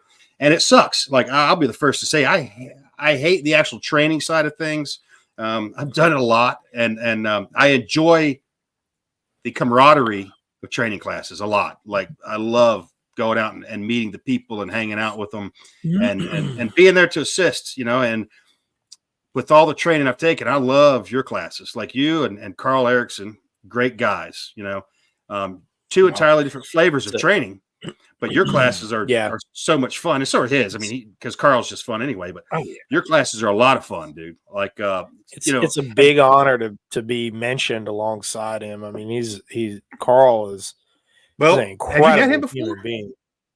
Have you met him? No, not in person. Well, you're gonna at Mountain We've been on a Readiness. podcast together.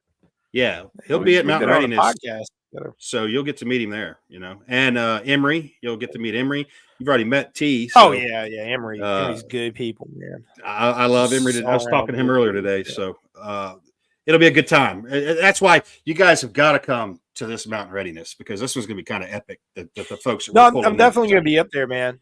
I'm definitely I'll get back from Montana, and then I'll beat feet up there. We're giving ham radio tests. We're giving out ham radio tests, dude. Okay. You can sit and take your test. That's what I'm saying. Bring some kit, man.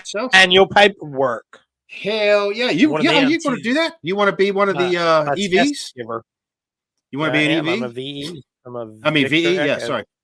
Come on in. We'll make you a VE. You guys can get Brushbeater to sign your test, like you just said. That would be sign your test. Hell yeah! I'm gonna try to sit. I got my ham radio license from the some dude from the internet that writes about radio.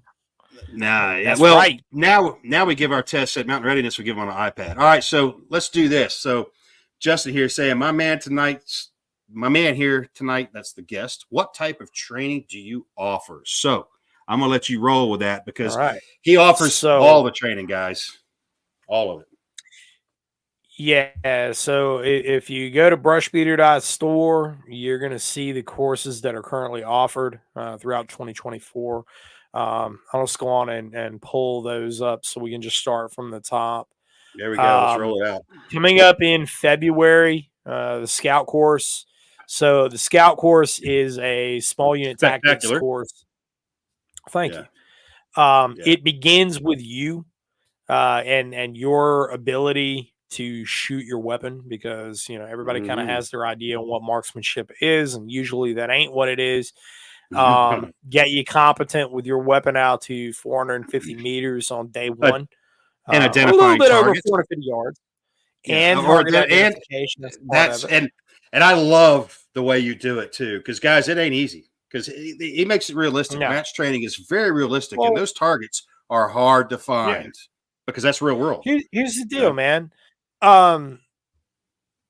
What are we all wearing when we're like, all right, so let's say, we're dressed up to go to the big dance, right? What are you wearing? Yeah. Wearing camo. You're going to be wearing, camo. You ain't wearing no like bright white standing out. That's not, that's just not how things blaze work, orange in your blaze orange hunting vest. Nah, for the guys that are listening to this, they're like, oh yeah, but how did you determine the dope and what the blah, blah, blah. Like, we do that too before you move on to the target detection lights. And I'll tell you guys, that first day is an eye opener for so many guys, because they come in there because they've stood on the square range and they've done the things, and they think they're super good at it, and then they get out there and they start getting an education, a real education. And some of them melt down just on the firing line at the targets, at the paper targets, and because they realize that the things they've been doing, that the bad habits that they've been reinforcing to themselves, when the meat meets the metal, it doesn't stand up, and that's why training like what you give, dude, is so, like the stalk, like that part of the class, the stalk. Yeah, you got to come out and do a salute report, like that is so fantastic. So fantastic. Yeah, so getting into camouflage concealment lanes, and you're going to learn what thermal does and what it doesn't do in that, which I think for me is a really big selling point on the class, is demystifies some of this quote unquote internet wisdom that's out there. Like, thermal's the eye of Sauron. Thermal does a whole lot for you.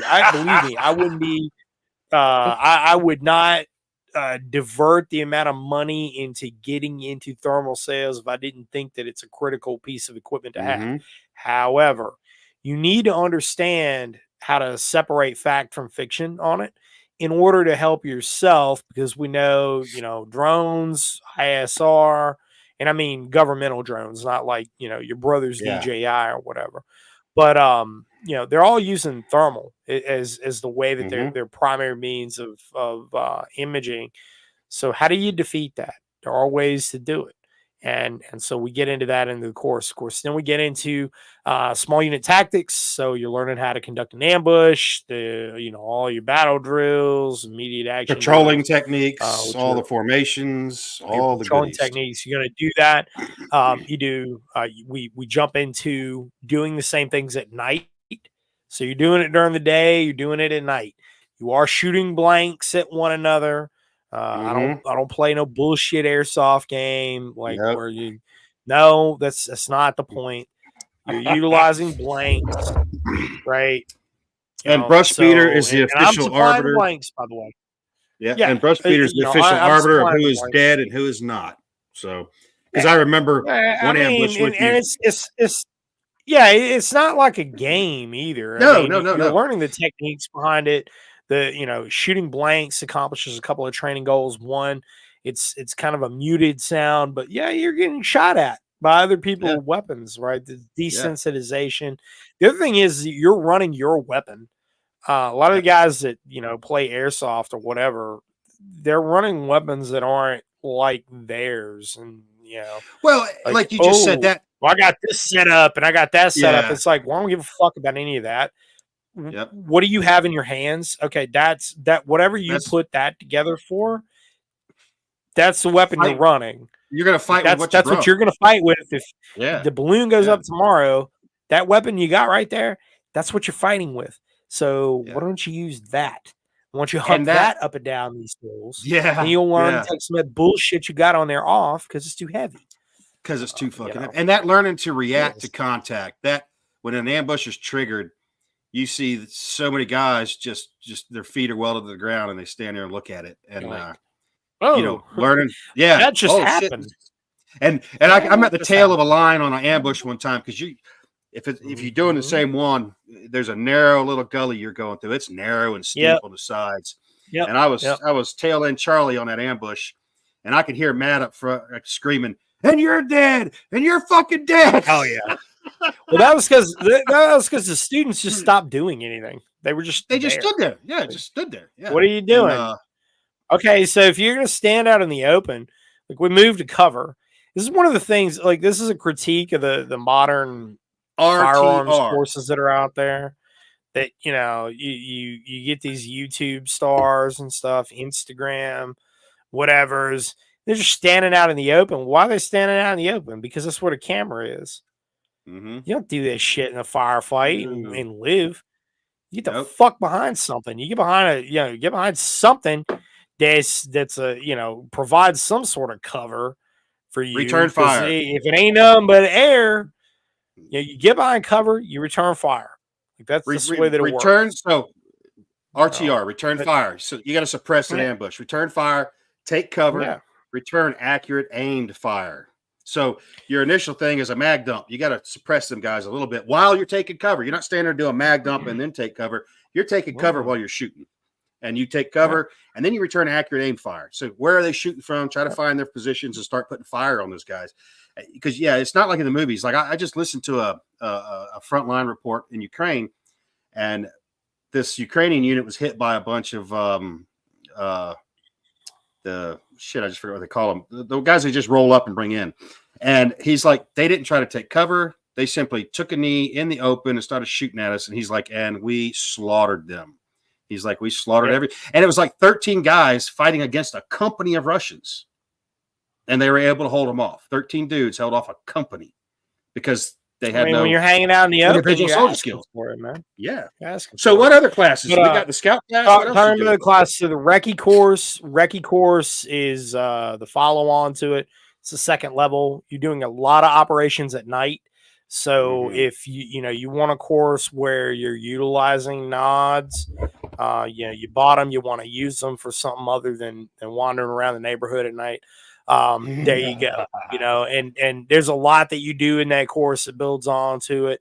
Nighttime raids.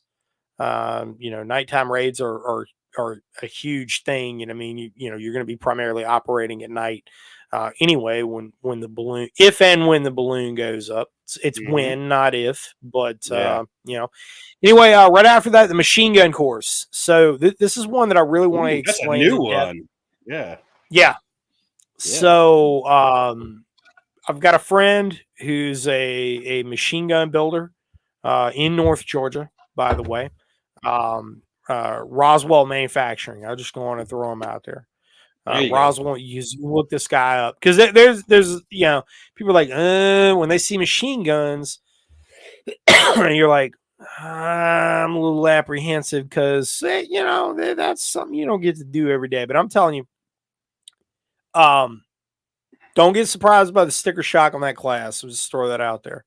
Yeah, you are coming to class. All the ammo is supplied for you because Mr. Ralph don't want you shooting no Bobo ammo through his machine guns, and then they don't work, and it's your fault, not his.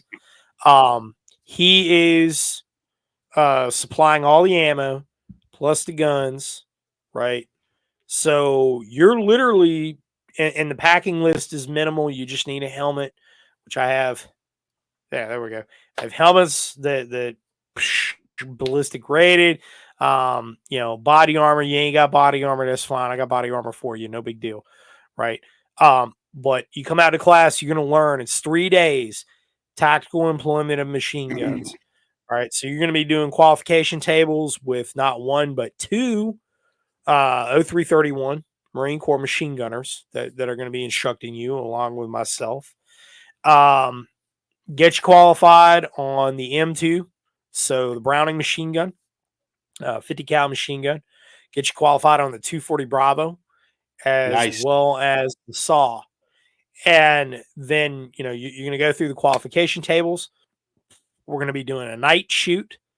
You're going to learn how to maintain these weapons, how to keep them clean, what it takes to keep them running,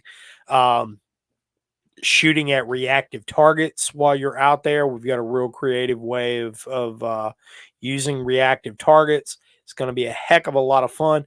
Oh, and here's the thing that I was adamant about bringing to this course. We're doing a night shoot with machine guns. We're using thermal optics on the weapon. Nice. There wasn't but a couple of times that I can remember using a thermal on a machine gun in training. And then when I was deployed, we really never did it with the PAS 13. We just had a PAS 13 for observation. We never mounted it on anything.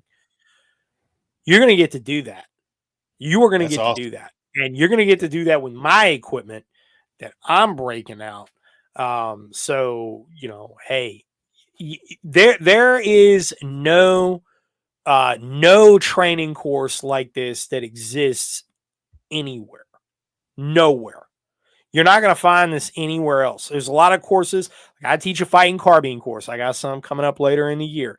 Hey, you can get a carbine course from anybody. I'm not the only guy teaching that. There's a lot of great dudes, man. Carl teaches that. There's so many dudes teaching carbine courses. And hey, guess what? They're all great, right? They're all great. But the machine gun course is unique. Justin, you're asking, are you in North Carolina? Yes. NC Scout. Yeah, I am in North Carolina. And that is, but that machine gun course only offered here. It's only offered on my range. I've got a pretty good amount of distance to do it. And yeah, he does. We've got a good setup. I live out in the middle of nowhere. My place is out in the middle of nowhere. I ain't got no people that I got to worry about that are going to be the like, G camp why is in a is he sweet shooting location. a machine gun? The G camp is in a sweet location. Plus, just the aesthetics of the G camp I like it. Yeah, man. It's got a very sage feel to it to me. Well, it's by design. It's not a flaw. It's a feature. It's a feature. That's right. teacher. No, man. But the machine gun course, that's coming up in February, and the last one was absolutely just an incredible time. We've added a third day to it, so it's a 3-day course. You know, you're not supplying your own ammo. It's get in on that course and I get some world class instruction from guys who have been there, done that. Got all the qualifications, all the bona fides that you can think of from the Marine Corps side on my 2 AIs for the course, and then myself from the Army side, and can't ask for better. I'll tell you guys, for those of you out there thinking like, why do I need to learn to run a machine gun? I'm never going to have a machine gun. You may never buy a machine gun, but there's a chance it exists, that you may find yourself in possession of a machine gun. And wouldn't you like to know how to run that 249? Wouldn't you like to know how to load that thing and charge that weapon and run that weapon?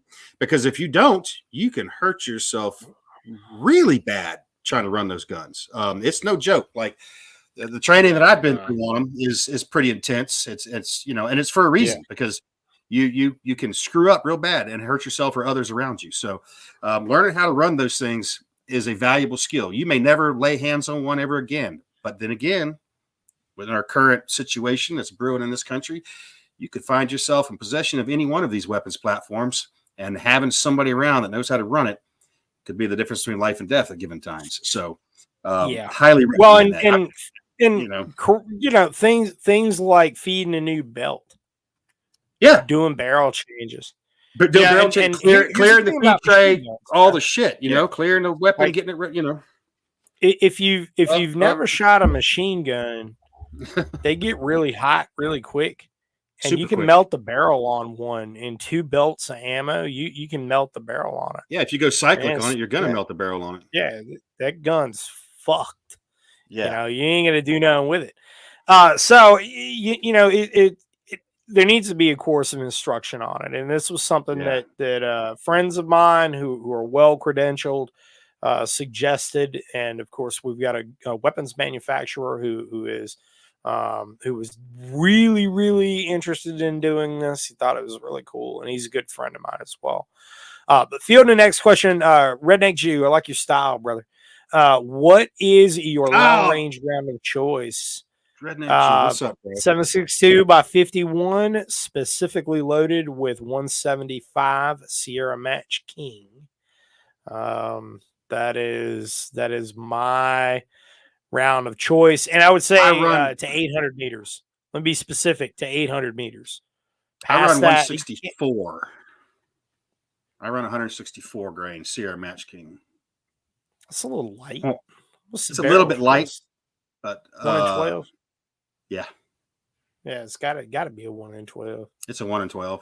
I bought it specifically 1 in 12 for that round for reasons. So Now 175 though is it's got a thump.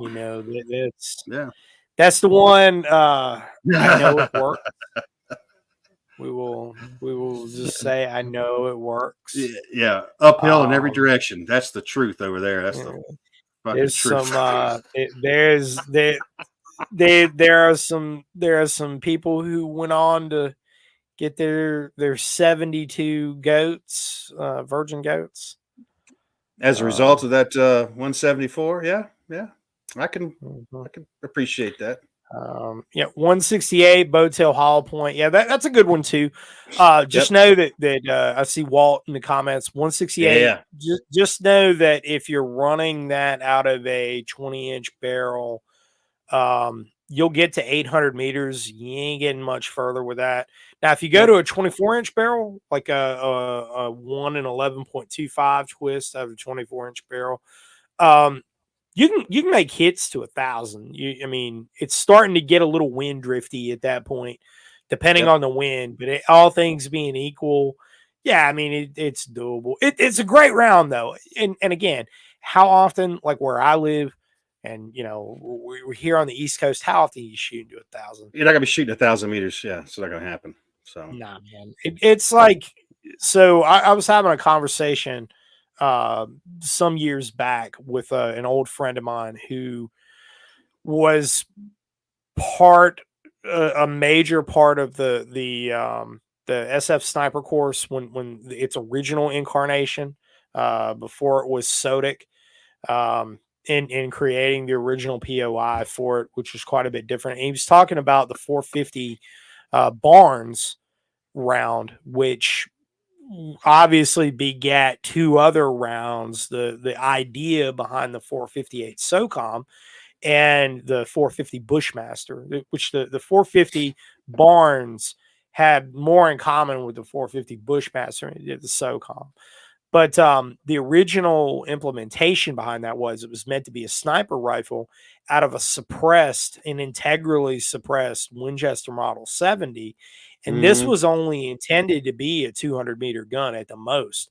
They were going to use it in Vietnam. And this was designed in the early 1970s to be by Barnes, the ammunition or the projectile manufacturer. They make the varmint grenades and all copper rounds. Really, really effective, by the way. I'm not bound by the Geneva Convention, by the way, so I can light whatever the fuck I want my weapons. And it, loading those Barnes varmint grenades in 5.56 that's a nasty, nasty, nasty little round.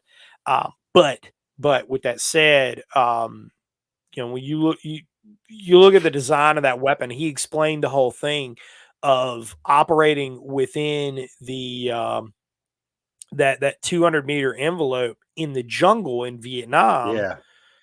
That was what they designed it for, and it made a whole lot of sense. And so sniping there's so much more. Like when we think of snipers, we think of long range marksmanship exclusively, and that's a lot of fun, man. Like I love that shit too. Cut my teeth doing all that. But the important thing is there's so much more than that. It's the field craft that goes into it. It is the stalking that goes into it. But it is how close can you get to your target where I'm literally breathing down your neck and I'm making that kill. And then I'm out of there before there's anything you can do about it. The Russians with the 9x39, the Ventores round, it was very similar idea. Pretty neat, right? Pretty neat round. So you got a follow-up question, brother. What about a suppressed round? Favorite suppressed round? Some people might think this is a little interesting. If people who really know me know that what I'm about to say, 7.62 by 39 subsonic. Hands down. The original 300 blackout. The original 300 blackout. It is. And if here's a recipe for it. Here's a recipe for it. Get either Starline or Winchester brass for 7.62 by 39. Get a Barnes all copper. They make an all copper round for 7.62 by 39. It's I'm trying to remember the bullet weight on it. It's not the 308 round because it's a 310 diameter. I'm trying to remember. I want to say it's 110 grains. I might have to go look because I loaded some, but it was many years back and I just haven't shot them a lot. The propellant, so the powder that you're using, I'd like IMR powder and ramshot tack. And I like ramshot tack because it's a low flash powder. Start with right around 29 grains of ramshot tack and work your way up. Because remember, this is a subsonic round. Out of a 5.56, it's like 27 grains or some change. This is for 7.62 by 39, so you need a little bit more. See what will cycle your weapon, whether that's a AR in 7.62 by 39 or an AK. AK takes a little bit more oomph to get that long stroke piston going. But just try that. And disclaimer, you got to do your science on it. It's going to be a little different for everybody. But you brew that up as a subsonic round. Ooh, you got a nasty, nasty, nasty little package, which is very similar to 300 blackout. I got no beef with 300 blackout either. It's just that I know what 7.62 by 39 will do. And here's the deal too. I reverse engineered that round by taking some Brown Bear, which is made by Barnall. Brown Bear subsonic ammo. You used to be able to get it. I don't think you can get it anymore, but I haven't seen it in a really long time. But I just pulled the bullet, measured out the powder. Russians use a very different type. They use a ball type powder. Very rudimentary, strong smell of urea. Very, very different. And, just measure it all out and see what works. But works pretty well. I can tell you this, it'll kill the shit out of a whitetail. And whitetail deer kind of have a similar anatomy to people. We just got a little bit more beef on us, but just saying that's a good way to experiment. I mean, if you take all your mileage may vary. A little bit. I mean, if you take all of the great, most notable warriors of the 20th century, they were all hunters. All of them. First, you look at Vasily Zaitsev. He was a hunter. If you look at Audie Murphy was a hunter. You look at most notably, I'd say Carlos Hathcock. I was going to say Long Train. Hunter, man. Hunter. Yeah. I mean, and that was what he grew up doing. Is what he continued to do, and all the guys in the sniper community that I learned such a huge amount from. Man, they were all into hunting, and so it's like, dude, you get in with these guys, you're in like Flint, because all the stuff that we screw up doing all this stuff, and it's like, oh, man, cool. It's just good old boys. We're taking skills that you already kind of really know how to do. Throw the, not saying the book's not important, but you kind of throw that into the corner. It's like, here's all the practical application. And it begins to make a lot of sense, man, because you're hunting the most dangerous game. Alvin York, 100%. 100% on that. I mean, Alvin York growing up in Pennsylvania, if I remember right, the Deer Hunter, the movie with Robert De Niro, Christopher Walken. Walken. I'm the Deer Hunter, Special Forces, Vietnam, kind of messed up in my head. I like to play roulette, but not, in Las Vegas, but with a revolver in a smoky little room in Vietnam. Yeah, I could do Christopher Walken all night. Yeah, you can. Great movie, legendary. It's a legendary, baby, even bigger than Joe Dirt. But Joe Dirt was good, also. Different reasons. But yeah, man, different reasons. To stab you in the face with a soldering iron. But that dude, he kid, old Christopher Walken, baby. Oh my God, that is so good. But yeah, man, it's going suppressed. Here's the thing too. Talking about suppressed rounds, there's a distinct difference between using a suppressor for masking the report of the sound close up to your weapon, and really for hiding the flash as well. That's a big part of it. That's a big part of it. But you're still using supersonic ammo, which 5.56 you have to. Subsonic 5.56 is kind of anemic. You got a 22. I mean, you have a 22 long rifle at that point. Yeah, that's pretty like much with a heavy bullet. Yeah, but it so. That's when you're really wanting to look at heavier projectiles that can travel slower. This is one of the reasons, too, by the way, 45 ACP has lasted as long as it has. It's a beautiful suppressed round. Yes, it's naturally subsonic. You start looking at a subsonic round, and you're like, oh, okay. 45 makes a whole lot of sense, man. I've got some threaded 45 barrels that are threaded, so yeah. Reasons. So But what else? What else you got coming up, man? Because we're coming in on 2 hours. I don't want to keep you all night. I know. No, you're good. You're good, brother. Virile the RTO course in your house. So. Yes, the RTO course. Signals intelligence course. The RTO course. The communications courses. Look these descriptions up. The course descriptions are obviously on the web store, as well as brushbeater.org. My original blog. But I still run it. There's still stuff that goes up over there. But American Partisan. These are communications. Oh yeah, of course, American Partisan. That's been around for many years now, and kind of a alternative news source of headline news. There's some original content that goes up over there as well. Mm-hmm. But dude, it's the communications courses are commo courses for non-technical people, and it addresses everything that you may want, from sustainment level communications through tactical communications, clandestine end communications, and you're doing all of it. Okay, you're actually doing all of this. I put you into a working environment. And here's the deal, man. Commo is like that deep end of the pool that people are all real scared of.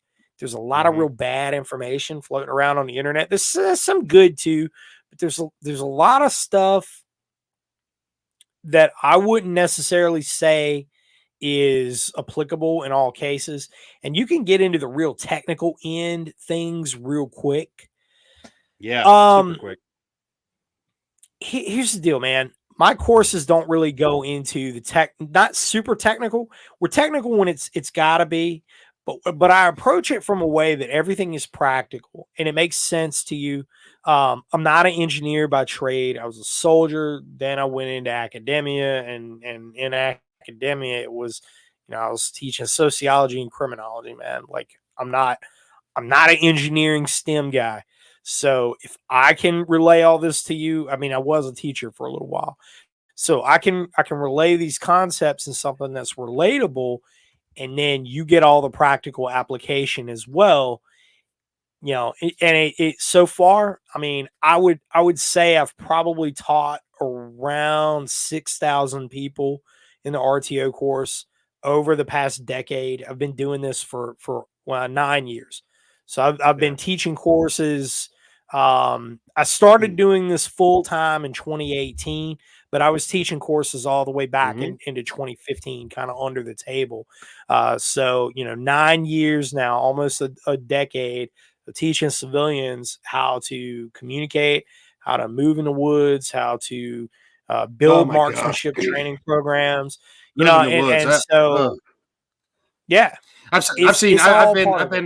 I've been on contracts where we've got some guys moving in the woods where I had to drag them to the ground and ask them to their face, have you ever been in the woods before, dude? Like, why are you wearing a powder blue shirt on this fucking op right now? And why did I have to cut you out of grapevines 10 minutes ago? Have you ever walked in the woods before?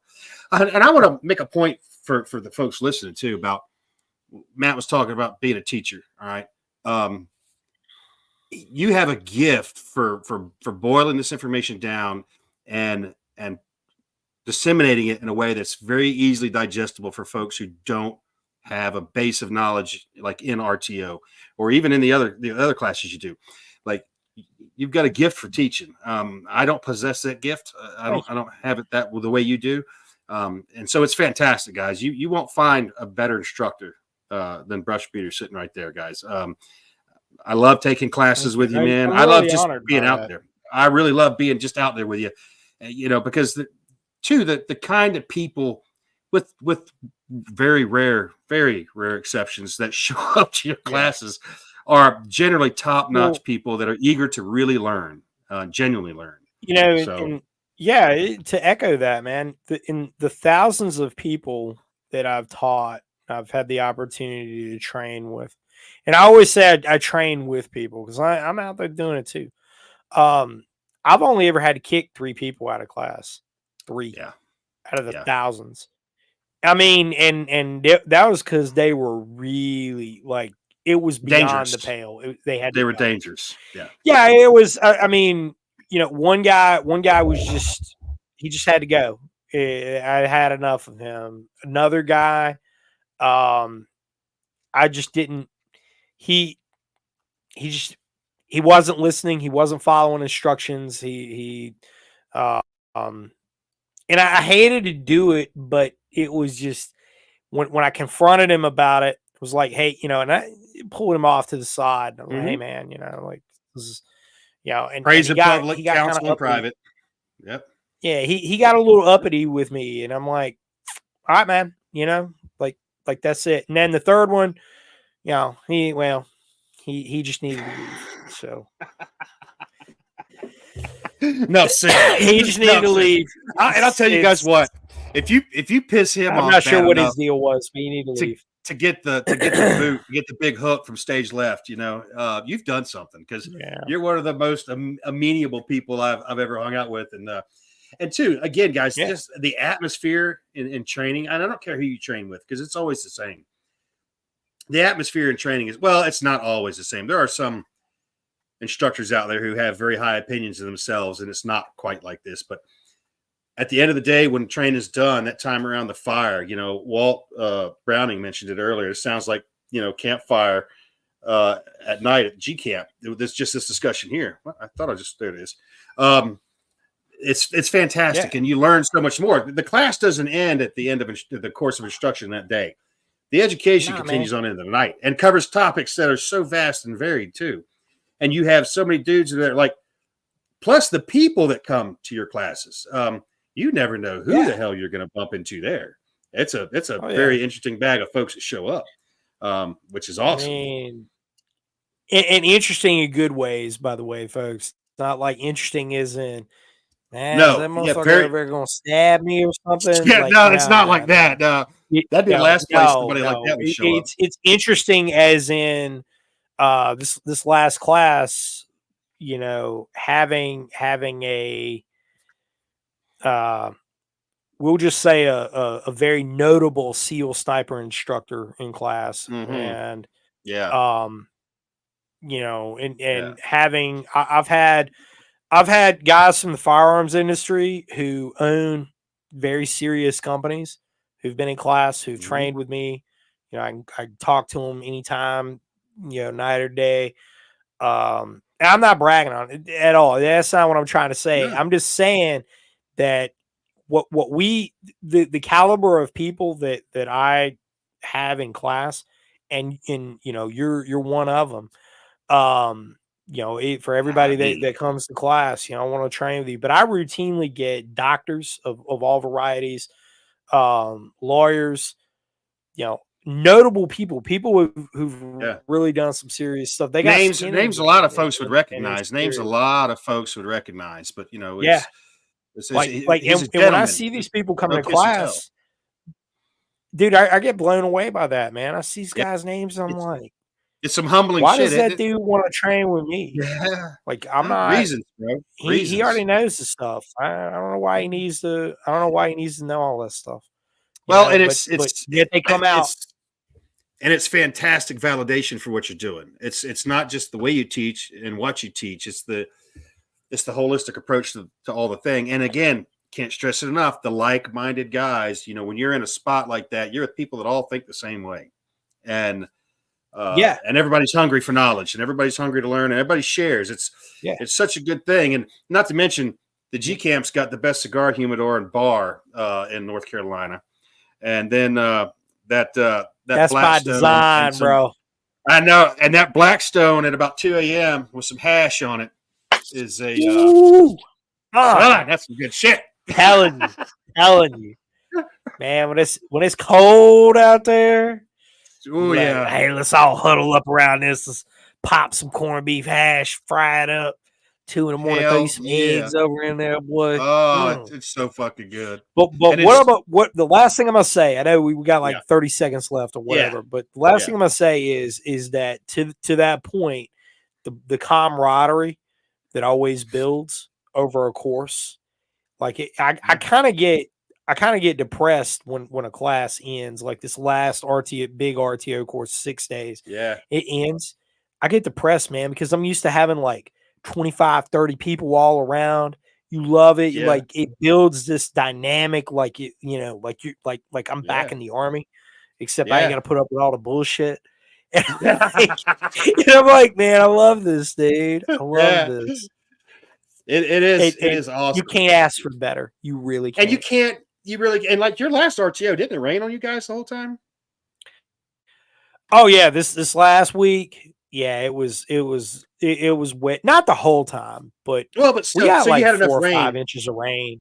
Yeah, That's a lot of fucking rain, dude. So, but that mutual suck factor, that builds a camaraderie that it's hard to. You'll be like, I have guys that reach out to me every now and then that I've been up there on your courses with, just doing a pulse check. Hey man, how are you? How's it going? That's the kind of thing that you'll develop. You'll meet guys from all over the place because people come from everywhere to take your classes. It's amazing how far someone will travel.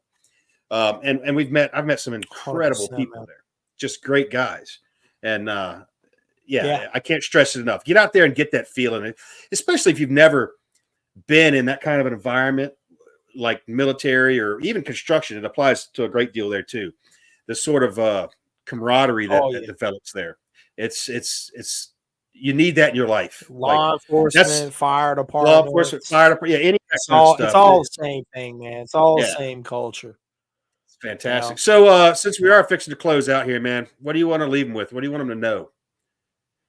You're going to hang your hat on here tonight. Don't get black pilled. I mean, I think y'all can tell. Like I'm a pretty happy dude. I love to joke around about stuff. I mean, the world might seem like it's going to shit. The world's always been going to shit. It's like Grateful Dead, Jerry Garcia, man. Hey, might be going to hell in a bucket, but at least you can enjoy the ride. You know, don't get black pilled about stuff. It's gonna get worse before it gets worse. But that's why we do what we do, man. You know, that's it, bro. Pressure makes diamonds. So and that's why we do this here to bring guys like you in. Yeah, that's why we do this too, to bring guys like you in to get more exposure, so everybody can see that you're not alone out there, y'all. You're not alone, and you got to find your people. I found my people a long time ago. I got lucky. I've got an amazing network of people that I rely on and count on, and I'm here because when I made a phone call, and I'm not going to say no, so I dropped everything I was doing and came up here. This has messed my schedule up just a little bit, but that's all right. I'll deal with it. That's my problem, not his. His problems are bigger than mine, so I came to help adjust them. And the same for you. You know that shit. You call me, bro. Wherever you are, you make that call. Bring lawyers, guns, and money. Well, I'm on my way, bro. I don't care what's going down. So it's all good. So yeah, me too. I got piles of all of them, man. So, and guys, thanks for hanging out with us tonight. We didn't actually break this up because I didn't want to, because this was such a good night, a good talk, and I just love hanging out with you. And I ain't seen you in a hot minute, so I got to fix that. I got to get up there and I got to get to the G camp, man. I need a transfusion of G life. You know what I'm saying? I need a transfusion of G life. So I know where you're at.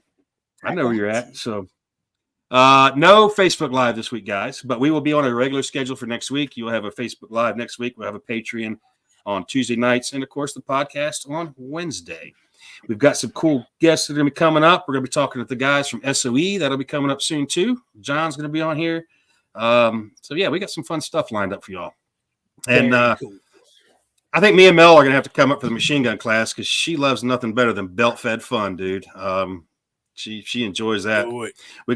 We got a good buddy, Gary Bass. That's got a few of those fine toys in his collection, and we've ran some of those before too. So I like putting her on a machine gun. So, all right, guys, y'all know the drill. Till next time, be good or be good at it. And like he said, don't get black pilled.